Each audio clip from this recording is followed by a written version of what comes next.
chairman of the World Affairs Council of Orange County. And this evening we have the honor of having Dr. Trita Parsi as our guest speaker. Dr. Parsi, good to see you. Now, Dr. Parsi has a new book out. Well, there it is, right there. The new book out is called Losing an Enemy, Obama, Iran, and the Triumph of Diplomacy. Hint, hint in the title, in terms of the perspective. So it's good to see you, Dr. Parsi. Good to have you this evening. We have a tradition in the council. We start every event with a Pledge of Allegiance. And so I'd like to ask Dr. Santosh Mohanty to come and lead us in the Pledge of Allegiance.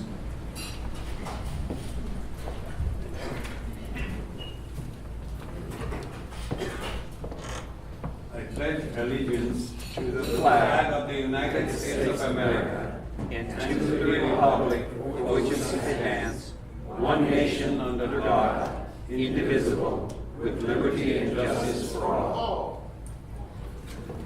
Thank you. Please be seated. Thank you, Dr. Sergeant Mohanty. You know, one of the things that is fantastic and great about this council is the diversity of its membership, the backgrounds we come from, the perspectives we come from, our professions, where we live, the languages we speak, and that is a reflection of this fantastic country that we live in, the United States of America, the diversity that we have here. And it strengthens this council, it strengthens this nation that we have such diversity, and that we all adopt ourselves as Americans, American values. And so it's fantastic to be representative of this organization and what we represent to the community. I'd like to introduce Dr. Parsi, and he'll be speaking to us. And I'm going to put my glasses on because after I turned, about 52, 53 months, I think I started needing glasses. That and LASIK surgery, I think, combined together in the end. Okay. Dr. Parsi, I cleared a few things with you. Well, I cleared one thing with you. I discussing your background. Because while we do have a lot of Iranian Americans here, there are some who are not. And so I'll explain why I say that. Dr. Parsi was born in Iran. He moved with his family to Sweden at the age of 4 in order to escape the political repression in Iran. His father was an outspoken academic who was jailed under the reign of the Shah. By the way, there's a video that I saw not too long ago where the Shah had this anniversary in the middle of the desert, a Chrysopolis. And what's the name of that video, by the way? Has anyone seen it? It goes into where he spent 2,500 the monarchy in Europe. Yes, it was the anniversary of 2,500. But it goes into the background of how much money he spent, who he invited, the Shah, and kind of the indulgence, let's say, in terms of what's said. So I thought that was kind of interesting. And later, under Ayatollah Khomeini's Islamic Republic, Parsi earned a master's degree in international relations at Uppsala University in Sweden, and a second master's degree in economics at the Stockholm School of Economics. As an adult, Parsi moved to the United States and studied foreign policy at the Johns Hopkins School for Advanced International Studies, where he received his PhD in international relations under Francis Fukuyama. Early in his career, Parsi worked for the, I'm just reading Parsi, I wouldn't say Dr. Parsi. Dr. Parsi worked for the Swedish Permanent Mission to the United Nations in New York, where he served in the Security Council, handling the affairs of Afghanistan, Iraq, Tajikistan, and Western Sahara, and on the General Assembly, Third Committee Advancing Human Rights in Iran, Afghanistan, Myanmar, otherwise known as Burma, and Iraq. He has served as an adjunct professor of international relations at Johns Hopkins University, SAIS, an adjunct scholar at the Middle East Institute, and a policy fellow at the Woodrow Wilson International Center for Scholars in Washington, D.C. Parsi is a Swedish citizen. That might create a little controversy, I don't know. I'll let some of the others address that issue. And a permanent resident of the United States. He is fluent in Persian. That's really Farsi, isn't it? It's not Persian, so I strike this Wikipedia here. He's fluent in Farsi, English, and Swedish.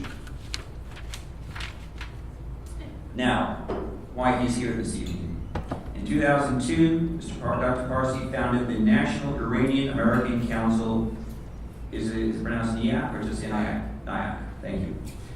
Whose stated purpose is dedicated to strengthening the voice of Iranian Americans and promoting greater understanding between America American and Iranian people. And I understand there is a strong affection in Iran toward the American people.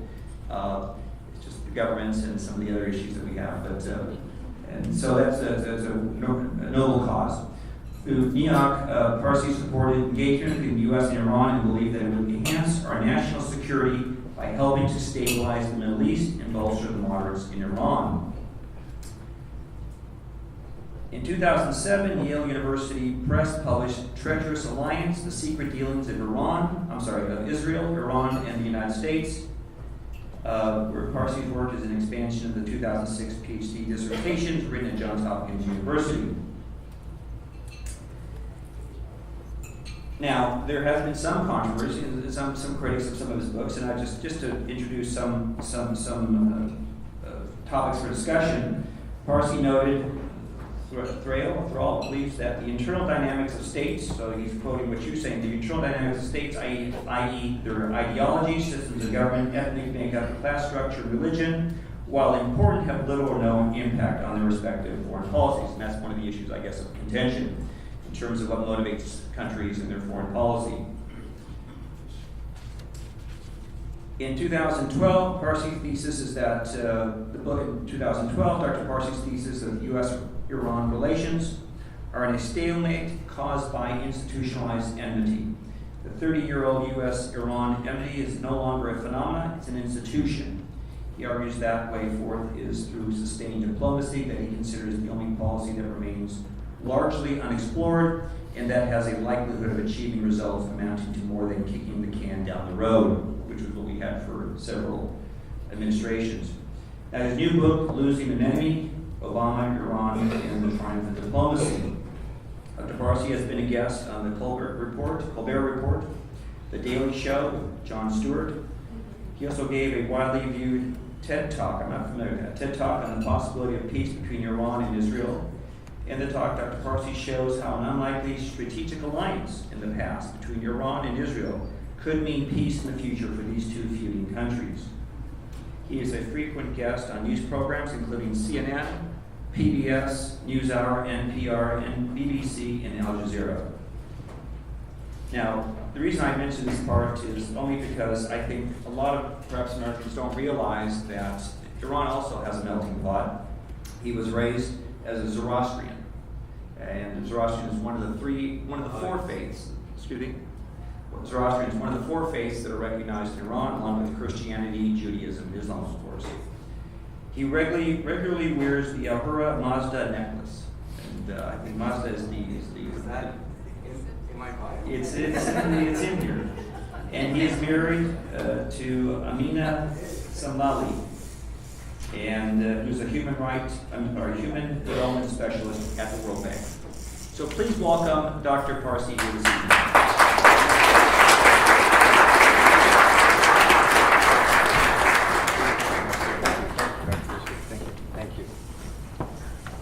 Thank you so much. I have no idea how they knew which necklace I wore. That made it into my bio. I'm impressed. Your research skills are quite impressive.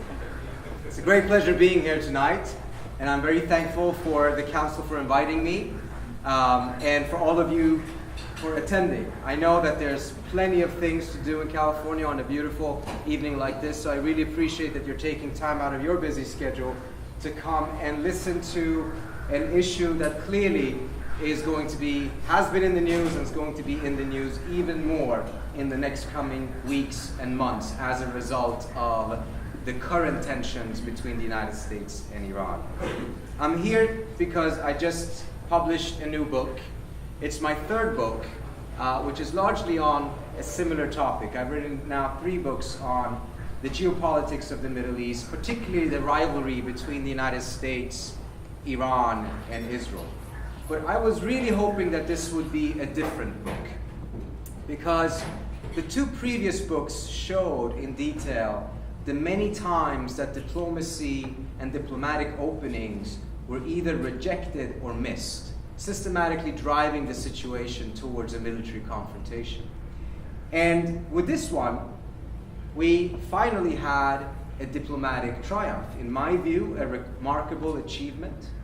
that showed what can be achieved when smart policies prevail over this otherwise almost instinctive desire to appear tough.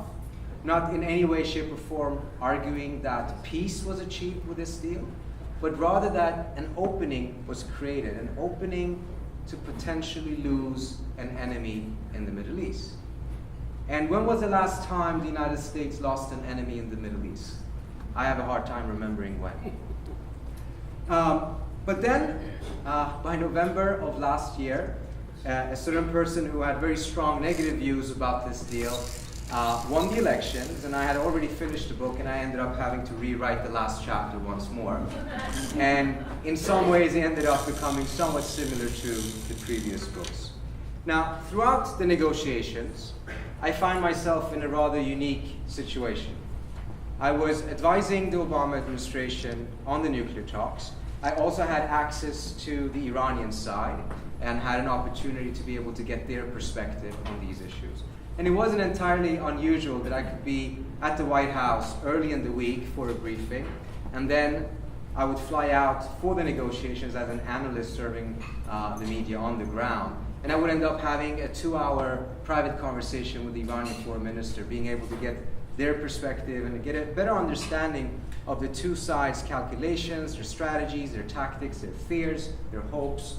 And I thought I would use that front seat privilege that I had to write a book to tell the story of how this international crisis that truly was on the verge of war between the United States and Iran actually was resolved peacefully without a single shot or a single angry 4 a.m. tweet being fired off.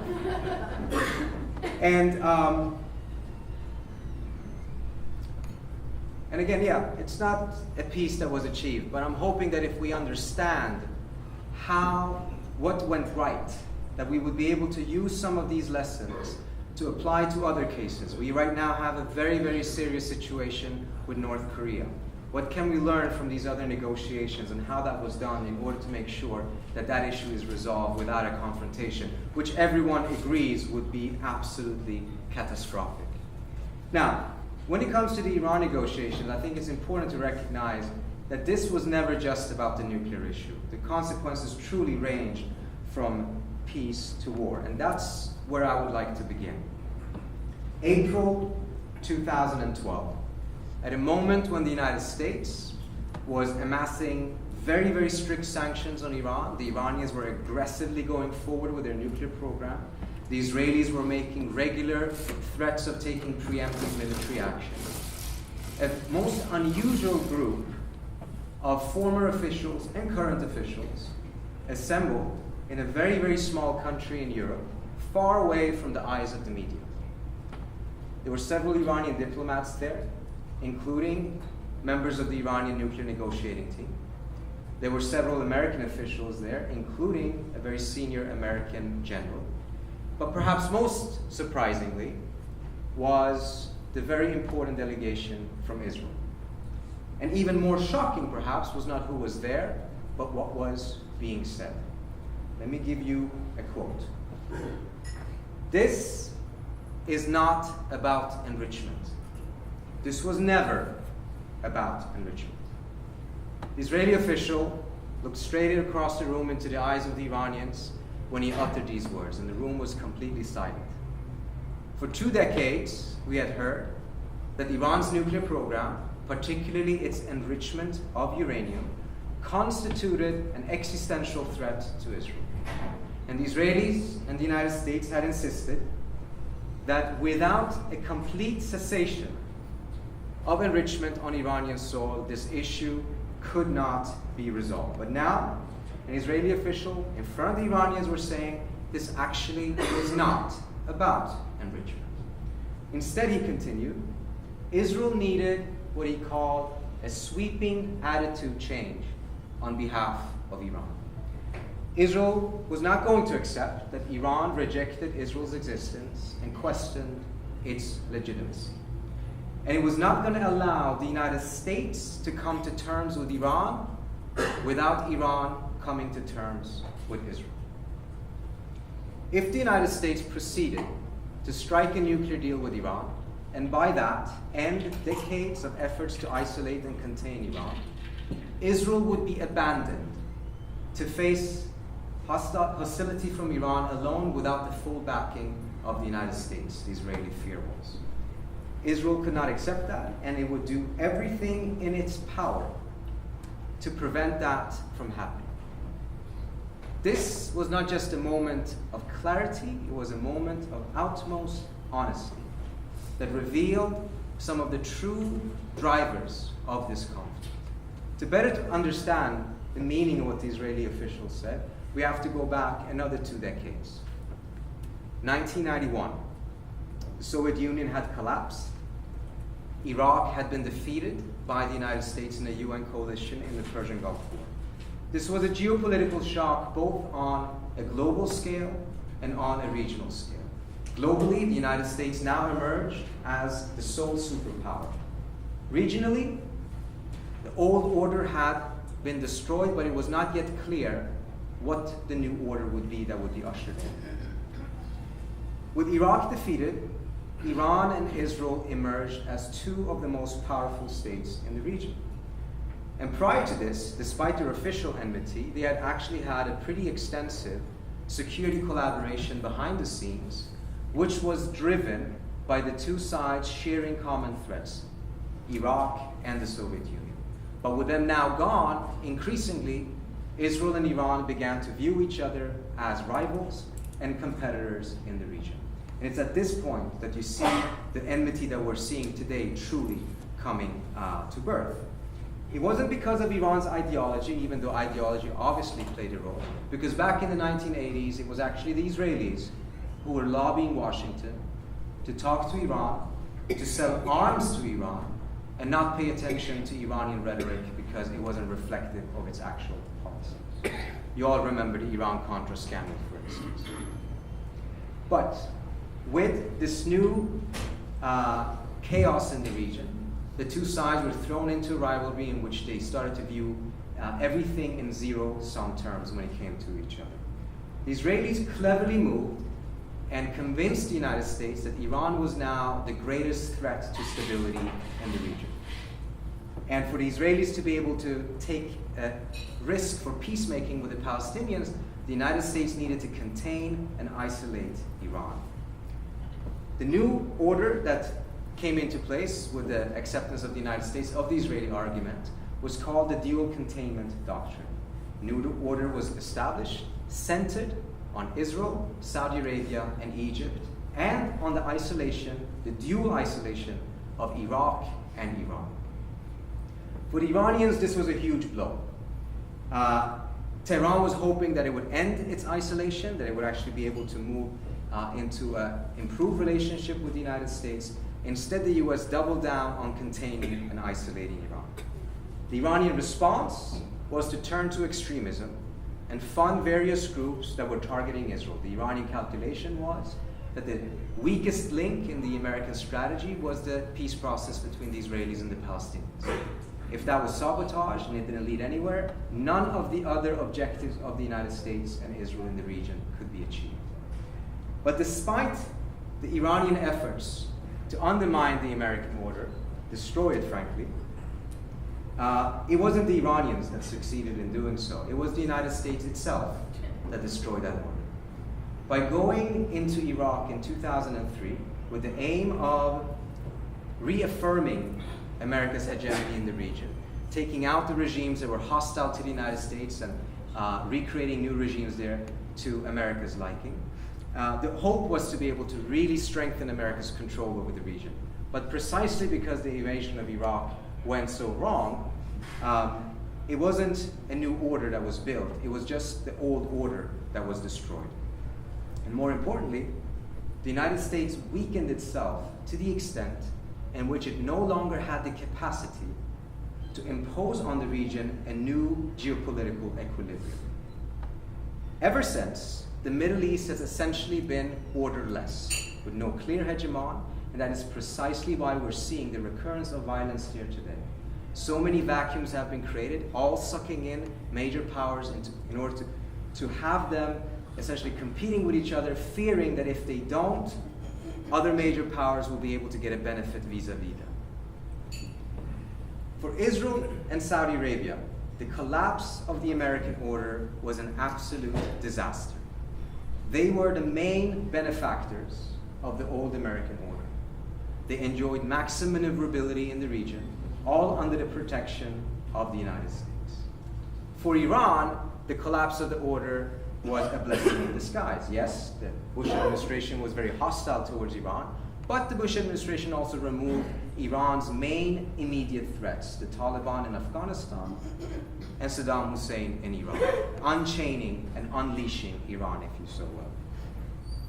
Moreover, by weakening itself to the extent that it did, it no longer had a capacity to fully try to isolate and contain Iran.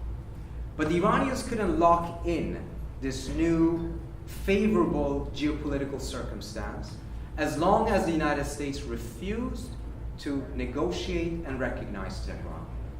They really sought the recognition that Iran was a major power in the region, which the US at the time was refusing to give it.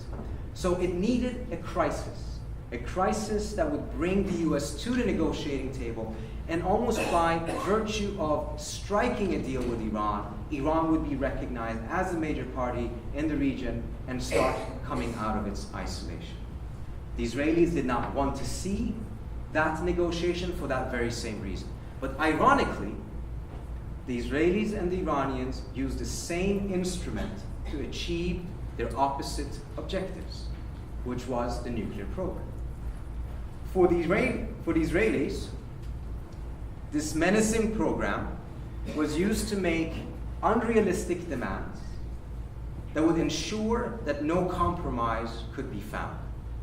Mindful of the fact that the nuclear issue and the enrichment issue per se had been defined as an existential issue, if no compromise could be found, an existential issue eventually would ensure that the United States would have to take military action against Iran, and the balance of power that would emerge out of that war would be favorable to Israel, Tel Aviv calculated. The Iranians had a different calculation. Yes, if they doubled down on their nuclear program, which they did, there would be a risk for war. But precisely because the American public had grown so tired of war as a result of Iraq, there was also a chance that the United States eventually would come to the negotiating table and adopt a different position on the issue of enrichment.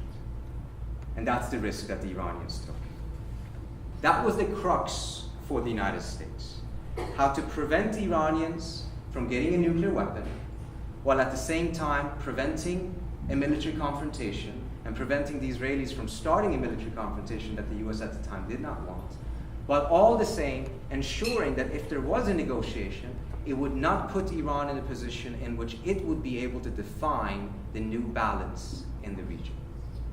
Now, the strategy of the Bush administration was to completely refuse negotiations and only seek Iran's capitulation by threatening war, imposing massive sanctions, and also pursuing regime change in Iran. The track record of that policy is quite clear. When in 2002, 2003, the Iranians had roughly 150 centrifuges. Centrifuges are these machines that spin very fast and are used to enrich uranium. If you enrich uranium to roughly 93%, you can use it for building weapons. If you enrich it to 3.5%, you could use it for energy production. 2003, the Iranians had roughly 150 of these. By the time George Bush left the office, Iran had 8,000 centrifuges. Iran had 0 kilos of low-enriched uranium. That's the material you would use for either fuel or bomb making. By the time Bush left office, Iran had roughly 1,500 kilos of low-enriched uranium, enough to build a bomb. Clearly, a different path was needed. And Senator Obama at the time was actually making this part of his platform, the idea of rejecting this non-negotiation strategy and reconstituting diplomacy as a centerpiece of American statecraft. Negotiations with Iran were very much part of that strategy. Once he came into office, however, Obama recognized and realized rather quickly that diplomacy was much, much tougher than he had first anticipated. An initial effort went absolutely nowhere, mainly because of problems on the Iranian side. But as a result, he rather quickly found himself with the same instruments as the Bush administration did. Sanctions, coercion, sabotage, even cyber warfare, but not really being able to invest heavily in diplomacy. But because Obama had tried diplomacy, which Bush had not, because Obama had greater international legitimacy, which again Bush lacked, he managed to do what Bush could not, which is to assemble a massive sanctions alliance against Iran. The sanctions that were imposed on Iran are probably the toughest sanctions that ever have been imposed on a country, including on North Korea right now. The United States even managed to put sanctions on Iran's central bank, effectively cutting Iran off of the international financial system. The Europeans were convinced to stop all of their import of Iranian oil. Iran exported about 40% of its oil to Europe. Within 6 months, that went down to 0. The day when, or the week when the sanctions were imposed on the central bank, Iran's currency dropped roughly 30%. Riots broke out into Iran. And for a moment, it looked as if the objective of Iranian capitulation actually was in the cards. Surely, Iran would not be able to sustain this degree of pain for very, very long. The Iranians had underestimated Obama. They never thought that he would be able to get such a high buy-in for sanctions. But Obama had also underestimated the Iranians. The Iranians hurt, but they didn't break. Nor were they without a response. Just as they had responded to George Bush's refusal to negotiate by expanding their program, now they decided to double down on it even further. If the calculation on the American side with sanctions was to change Iran's cost-benefit analysis, to convince Tehran that it was simply too costly for them to proceed with a nuclear program, it would not be worth it. The Iranian strategy was, by doubling down on expanding the nuclear program, they would convince the United States that the sanctions were too costly for the United States and would not lead them anywhere. Let me give you a quote from Rouhani's chief of staff who I interviewed.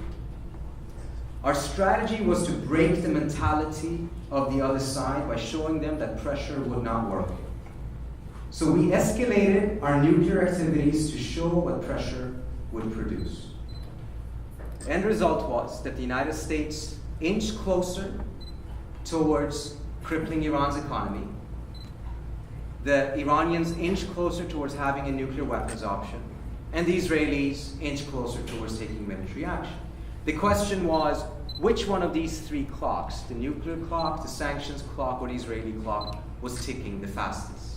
The Obama administration was very worried that the Israelis would take a surprise military attack against Iran, which they were convinced would drag the United States into the war. At one point, a senior Pentagon official asked to have the moon cycle included in every daily intelligence briefing he got because I don't understand the military mechanisms of it, but nevertheless, where the moon was a factor as to whether the Israelis would have an easy or a difficult time to attack. Now, as the three clocks were ticking, Obama was convinced that he needed a secret channel to the Iranians in order to be able to better assess the effect of the sanctions and see how close are the Iranians on capitulating, which essentially meant giving up enrichment altogether. Thanks to John Kerry, who was then Senate Foreign Relations Chair, a channel was opened up in the small Arabian Peninsula country of Oman. Oman had played a critical role, actually pivotal role, in getting the release of 3 Californians who had been arrested illegally, falsely, by the Iranian Revolutionary Guards and put into jail and being accused of spying for the United States. They were actually never in Iran. They were hiking, you probably heard of them as the 3 American hikers. They were hiking in northern Iraq in an area that was, where the border was not really clear. And they saw a couple of soldiers that waved them over. They walked over to them, and as they walked over to those Iranian soldiers, who they didn't know were Iranians at the time, they accidentally entered into Iranian territory. They arrested them and accused them of being spies, which they were not. Oman played a critical role in winning their release. And by doing that, Oman showed that they had this capacity of getting, to be able to maneuver the Iranian political system and getting the Iranians to deliver. So, they very happily provided the venue and helped make sure that the first meeting was held in July 2012. 2 mid-level American officials went there, 3 from the Iranian side. And the American objective with this meeting was primarily to see, A, is this a serious channel? Does Iran's supreme leader back this or not? And B, how close are the Iranians to capitulating? The Iranians showed up not to capitulate, but to see how close is the United States to capitulate. So, as you can imagine, it wasn't much of a success. The Iranians kept on peppering the American side with various formulations on how the US could accept enrichment in Iran. The American side was not even allowed to discuss that issue, so it went nowhere. Then you had the elections in the United States, so no more meetings could be held. But then by January 2013, a new sense of urgency dawned on the White House. Exactly a year earlier, January 2012, then Secretary of Defense Leon Panetta had publicly stated that Iran's breakout time, meaning the time it would take for them to make a political decision to build a bomb to them having a bomb, was 12 months. By January 2013, the assessment of the US intelligence services was that Iran's breakout time was now 8 to 12 weeks. Clearly, the nuclear clock was ticking faster than the sanctions clock. And the president came to the conclusion that if nothing else changed, if we just stuck to the sanctions path, it was far more likely that the United States would face a situation relatively shortly in which it could only choose between accepting an Iranian nuclear capacity, weapons capacity, or going to war. The outcome of an Iranian capitulation became increasingly unlikely, unless something changed. That's why the president decided to go back to Oman. March 2013, the second secret meeting was held. This time around, the United States brought a much more senior delegation, including then Ambassador Bill Burns, who was Deputy Secretary of State, meaning number 2 at the State Department. The Iranians brought their Deputy Foreign Minister. But most importantly, for the first time ever, the American diplomats were now armed with an instrument that they had never been allowed to use before, which was a formulation on how the United States could accept enrichment in Iran. That card was played in March 2013. Mind you, Ahmadinejad was still president. It was a very carefully crafted statement, which essentially said that if the Iranians agreed to various forms of limitations and verification and transparency, the United States could envision enrichment in Iran. But it was exactly the thing that was needed in order to create the breakthrough in the talks. Yet, it turned out not to be enough. Just as much as the United States mistrusts Iran, and for good reason, the Iranians mistrust the United States. An oral promise from the American side was completely insufficient for the Iranians. They could not go back to Tehran and say, well, the Americans promised it. They needed to have it in writing. From the American side, putting this in writing was completely out of the question. First of all, it could collapse the official negotiations that was taking place in the P5+1 level. Beyond that, there was a fear that the Iranians would just pocket this concession and not give up anything else. So once again, even if the two sides had moved closer to each other on the substance of the issue, the mistrust between the United States and Iran prevented them from actually being able to materialize this breakthrough. Something was needed to bridge the trust gap. And you can imagine how deep the trust gap was between Iran's Supreme Leader Khamenei and President Obama. The question was, who could bridge this gap? Who is that one common Facebook friend they have that could bring the two sides closer together? Well, turns out there's essentially only one person, and that's the Sultan of Oman. An idea came up that instead of the United States sending the Iranians a letter in writing, which was categorically impossible, the United States would write a letter to the Sultan of Oman, spelling out the American position on enrichment. The Sultan would then, in between his chemotherapy, travel to Tehran, sit down face to face with the supreme leader of Iran, not show him the letter, but only orally convey the contents of that letter in order to convince the Iranians that the US was serious. And then if the Iranians rejected, it would not be a rejection of the United States. It would not be because they mistrusted the United States. It would be an insult to the Sultan of Oman because they did trust him. And this is what made the trip. Now, the Omanis tend to be the unsung heroes of this in the sense that very few people know the role that they played. But I wanted to mention this not only to show some of the diplomatic tricks that had to be used in order to overcome some of the problems, but also to point out that in this era where we hear so much about the Sunni-Shia divide in the region, we hear so much about the Arab-Persian tensions, it was actually an Arab country that brought Iran and the United States closer together. Now, after this took place, we got very lucky. There were elections in Iran, and Rouhani won the elections, a person who was much more open to negotiations and did so much more effectively. The entire Iranian team was replaced. It became, the language of the negotiations changed to English. And very quickly they moved forward.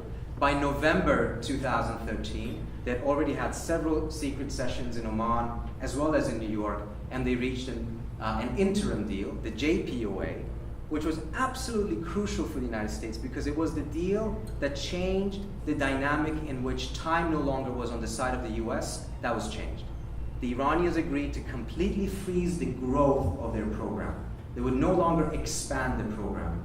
The US would no longer expand sanctions. The difference was the Iranians had still a lot of room to grow their program. The United States had already run out of things to sanction. So by doing that, no longer was time on the Iranian side, time actually shifted over to the US side. And then they negotiated for another 20 excruciating months. And finally, they had a deal in July 2015. A deal that essentially took off the table two very negative scenarios. Either the scenario of Iran having a pathway to a nuclear weapon, and the scenario of the United States and Iran going into yet another war in the Middle East. There's a lot of criticism against the deal, and I'll be happy to take questions about that. But I want to point out one thing. Bibi Netanyahu, the Israeli Prime Minister, positioned himself as the primary opponent of the nuclear deal. You all remember that he went to Congress, he even gave a speech, which was quite controversial, of going to Congress and giving a speech against the sitting president. But in some ways, this deal was actually achieved not in spite of Netanyahu, but because of Netanyahu. He, more than anyone else, made the issue of Iran's nuclear program an existential issue. By making it an existential issue, he deliberately eliminated the middle pathway, the pathway of just containing the program, kicking the can down the road, having it become the headache of the next US administration. He wanted action. By eliminating the containment option, he wanted to force the United States to take action, and the preferred route, of course, was to take military action. What he didn't recognize was, what he misread, was the mood of the country at the time. That the opposition to yet another war in the Middle East was so high, and that Obama really was serious about trying something diplomatically. So by taking out the middle path, he essentially forced Obama to make a choice, and Obama chose diplomacy, contrary to what Netanyahu had planned for. Had he not done this, I'm personally convinced that the Obama administration most likely would not have made this massive investment in diplomacy. It was precisely because of the fear of another war that forced them to double down on getting this resolved peacefully. But of all of the things that he did to try to stop it, there was one very, very simple thing that he could have done that very quickly could have killed these negotiations. As you remember, he came out and he said that this deal paves Iran's path to a bomb. And he did everything he could to say that this is a horrible deal for the West and a fantastic deal for Iran. If he had done the opposite, if he had just gone in front of the cameras and said, we in Israel think this is a fantastic deal. This is the best deal ever. This deal is Iran's capitulation. it would have created massive difficulties for the Iranian nuclear negotiating team. The foreign minister himself told me that had Netanyahu come out and hugged the deal, he would probably have had to walk out of the negotiations. They had no problem dealing with Netanyahu criticizing the deal. On the contrary, it helped them. The more he said that this is a great deal for Iran, the more difficulty Iranian hardliners who oppose the deal had in actually opposing it. But in all the things that he did, he never figured out that all he needed to do was to give the deal a hug and it would die. Now, you probably heard a lot after 2015 that there was an argument that there is a better deal. There was a better deal and the United States should have pursued that. The Obama administration's position was that no, this is the best possible deal the United States could achieve and anything else is essentially a fantasy. In my view, actually, there was a better deal. But it wasn't a better deal that existed in 2015. It was a better deal that had existed throughout this period, but was slipping away more and more the longer time went, mainly because of the US's initial refusal to have a softer position on the enrichment issue. In 2003, the Iranians sent a negotiating offer to the Bush administration through the Swiss ambassador in Tehran, who had been tasked by the United States to be the official channel of communication between the US and Iran as a result of the two countries not having official diplomatic relations. The proposal offered to open up Iran's nuclear program for full transparency. As you recall, Iran had 150 centrifuges at the time. Offered to collaborate with the United States in Iraq in order to stabilize that country and make sure that country's government would not be sectarian, and a whole list of other areas of potential collaboration. I saw the proposal because at the time I was working in Congress and the ambassador used to come every 5-6 months to the US to brief member of Congress on the situation in Tehran. He gave my boss a copy because he wanted to make sure that my boss, who had access to the White House and to the president at the time, would put it in front of the president. He sent it over to the White House through a page, and 2 hours later, Karl Rove called our office. He was quite intrigued, that's the word that he used. He wanted to know if it was authentic. And we said, well, it came from the Swiss, so he assumed so. And he said that he's going to put it in front of the president, and that's the last we heard of it. Until 3 or 4 months later, there was an article in the Financial Times that said that some sort of a negotiation offer had been made by the Iranians through the Swiss, and the Bush administration's response was to not respond at all to the Iranians and to reprimand the Swiss for having delivered it in the first place. 2005, March of that year, right before Ahmadinejad became president in Iran in their June elections, a last negotiation offer was made by the Iranians to the Europeans. They offered to cut their enrichment capacity at 3,000 centrifuges. It had grown to 3,000 between 2003 and 2005. The Europeans didn't even bother to send a proposal to the US because they knew the Bush administration would reject anything that was above zero. In one of the briefings at the White House, I don't remember who, but someone raised that proposal and said, could we go back to that proposal?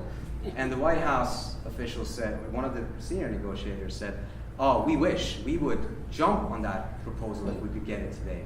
But that ship has sailed. We're constantly chasing the deal we could have gotten 2 years ago.